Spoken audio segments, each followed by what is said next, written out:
الحمدللہ رب العالمین والعاقبۃ للمتقین والصلاة والسلام علی سید الانبیاء والمرسلین وعلی آلہ واصحابہ اجمعین، اما بعد، فاعوذ باللہ من الشیطان الرجیم، بسم اللہ الرحمن الرحیم۔ اولم یروا الی الارض کم انبتنا فیہا من کل زوج کریم، صدق اللہ العظیم۔ ان اللہ وملائکتہ یصلون علی النبی یا ایھا الذین آمنوا صلوا علیہ وسلموا تسلیما۔ اللہم صل علی سیدنا و مولانا محمد وبارک وسلم وصلوا علیہ۔ الصلاۃ والسلام علیک یا سیدی یا رسول اللہ، الصلاۃ والسلام علیک یا سیدی یا حبیب اللہ، الصلاۃ والسلام علیک یا سیدی یا محمد الرسول اللہ صلی اللہ علیہ وآلہ وسلم۔ اللہ تبارک و تعالیٰ کی حمد و ثنا اور اس کے پیارے حبیب حضرت محمد صلی اللہ علیہ وآلہ وسلم کی ذات اقدس پر درود و اسلام کا نذرانہ پیش کرنے کے بعد میں سچے دل سے دعا گو ہوں کہ اللہ عز و جل میرے حاضرین ناظرین سامعین کے مال جان عزت آبرو میں برکتیں عطا فرمائے، اور دعا گو ہوں کہ اللہ عز و جل مجھے حق سچ ٹھیک ٹھیک بیان کرنے کی توفیق عطا فرمائے۔ اگر اس میں کوئی غلطی کوتاہی ہو تو اللہ عز و جل مجھ بندہ ناچیز کو معافی عطا فرمائے۔ دعائیہ کلمات کے بعد آج کا جو میرا عنوان ہے وہ ہے اللہ کا کفار سے سوال۔ خطبہ کے اندر تلاوت کی گئی آیت کریمہ سورہ شعراء آیت نمبر 7 پارہ نمبر 19، ترجمہ: کیا انہوں نے زمین کو نہ دیکھا، ہم نے اس میں کتنے عزت والے جوڑے اگائے۔ اس آیت کریمہ کے اندر اللہ عز و جل اپنے حبیب حضرت محمد صلی اللہ علیہ وآلہ وسلم سے باتیں فرما رہا ہے۔ اس آیت کریمہ کے اندر اللہ عز و جل نے سوال تو کافروں سے کیا ہے، مگر جو بیچ میں رابطے کا ذریعہ ہے، جو بیچ میں واسطہ ہے، وہ میرے نبی کریم صلی اللہ علیہ وآلہ وسلم کی ذات اقدس ہے۔ اللہ عز و جل نے کافروں سے سوال کیا، کیا اور انہوں نے نہیں دیکھا، انہوں نے نہیں دیکھا زمین کی طرف کتنی اگائیں، ہم نے اس میں ہر عزت والے جوڑے میں سے۔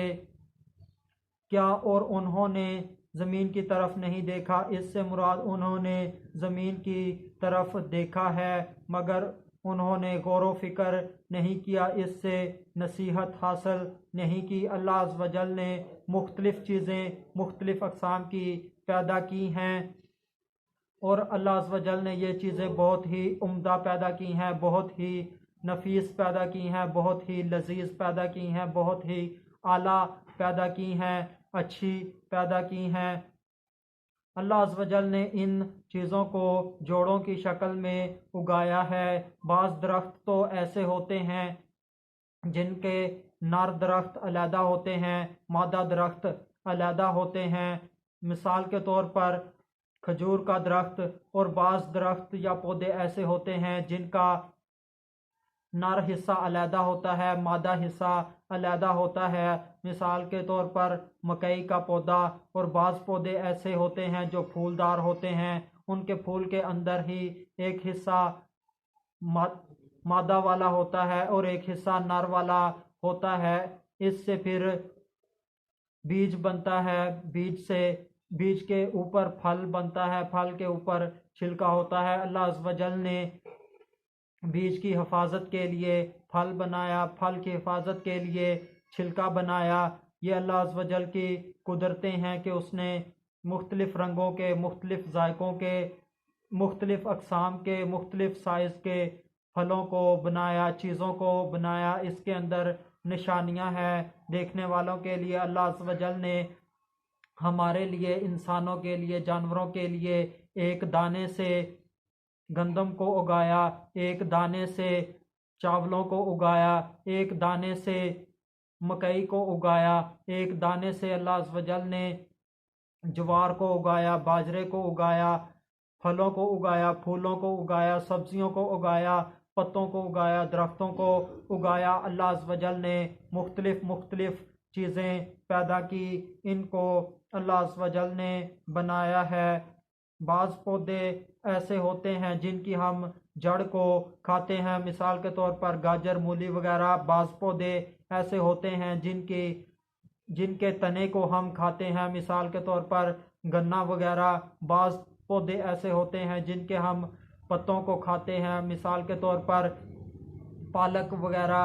اور بعض پودے ایسے ہوتے ہیں جن کے ہم پھولوں کو کھاتے ہیں، مثال کے طور پر پھول گوبھی وغیرہ۔ اور بعض پودے ایسے ہوتے ہیں جن کے ہم بیجوں کو کھاتے ہیں، مثال کے طور پر دالیں وغیرہ۔ یہ سب کچھ اللہ عز و جل نے ہمارے لیے، انسانوں کے لیے، جانوروں کے لیے پیدا کیا ہے۔ اس کے اندر نشانیاں ہی نشانیاں ہیں، اس کے اندر اللہ عز و جل کی قدرتیں ہیں، اللہ عز و جل کی حکمتیں ہیں، اللہ عز و جل کی شانیں ان چیزوں سے ظاہر ہوتی ہیں، بڑائی بیان ہوتی ہے۔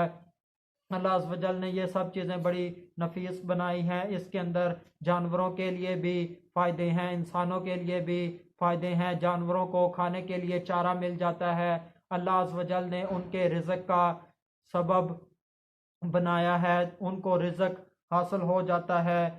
اللہ کی اس سے قدرتیں ظاہر ہوتی ہیں اور نفیس چیزیں اللہ عز و جل نے بنائی ہیں۔ اس کے اندر کافروں کے لیے، نہ ماننے والوں کے لیے، جھٹلانے والوں کے لیے، مذاق اڑانے والوں کے لیے عبرتیں ہیں، نصیحتیں ہیں، ہدایتیں ہیں، نشانیاں ہیں، تاکہ وہ ان سے ہدایت حاصل کرتے ہوئے دائرہ اسلام میں داخل ہو جائیں، مسلمان بن جائیں، مومن بن جائیں اور ہدایت کے راستے کے اوپر آ جائیں۔